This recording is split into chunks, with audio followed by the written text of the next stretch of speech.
If God is everything and everywhere and manifests through all, we are it. We can choose whatever name we want to name it, because that's what we do as human beings, having a human experience, but really having a spiritual experience. That as spiritual experience happening in a spiritual body, that we can actually name it, because we need to name it something to give it substance, because there is nothing that we can really name the unnameable. That unnameable is us. That unnameable manifests in, through, and as us.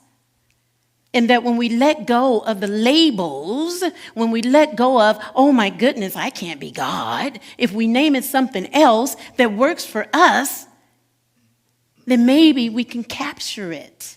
That maybe we can be willing to be changed at depth to understand that that spirit is happening now. That there is no place, no spot where God is not. And so if there is no spot where God is not, then why can't we be it? Like tag you're it. Like tag you're it. Like tag you're it.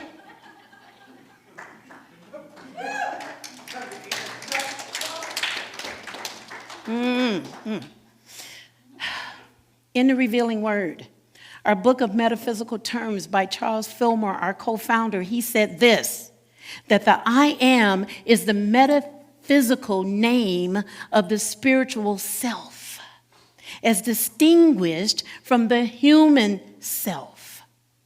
I am is eternal, without beginning or ending. The true spiritual person, I changed that word from man, whom God made in God's image and likeness. Changed it from his too. Okay. That we get to understand what I am consciousness is. I am consciousness is me. I am consciousness is you. That we get to express it. We are expressing it whether we know it or not. We are the full expression of the divine. Our Bible verse helps us to kind of solidify this, and it comes from the book of Colossians, chapter 3, verse 10, and it says, "And have clothed yourselves with the new self, which is being renewed in knowledge according to the image of its creator." Okay, let me break it down like this. So in the book of Genesis, it talks about the beginning and the winds and the wave and the heavens and the earth and everything. It also talks about, I believe in chapter 1, verse 26, and it talks about we being made in the image and likeness of God, right? Everybody can kind of roll with that. If we are created in that image, if we are the children of the divine God, infinite presence, then it is us.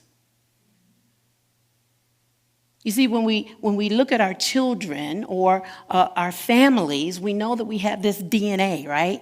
We know the DNA molecule, and it goes around spiral like that. And we do the DNA, and we find out, oh, yeah, right. So if I have these parents, then I have 50% of their DNA and 50% of the other ones, which makes us 100%. Then if we are created in this image, then we have 100% of that.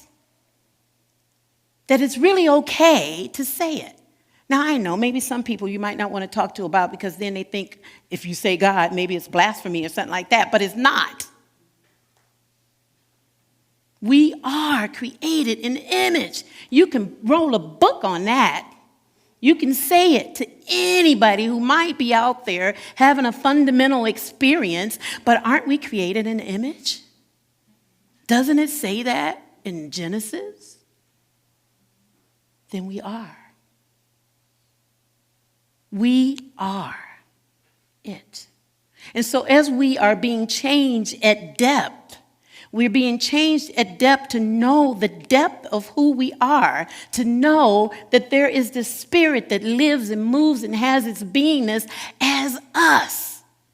That we're willing to do whatever work we have to do to release the shackles that keep us from believing it and knowing it and living it, and just shine. And shine our light brightly. Shine our light brightly. As we realize we are how God gets around, we are joy-filled.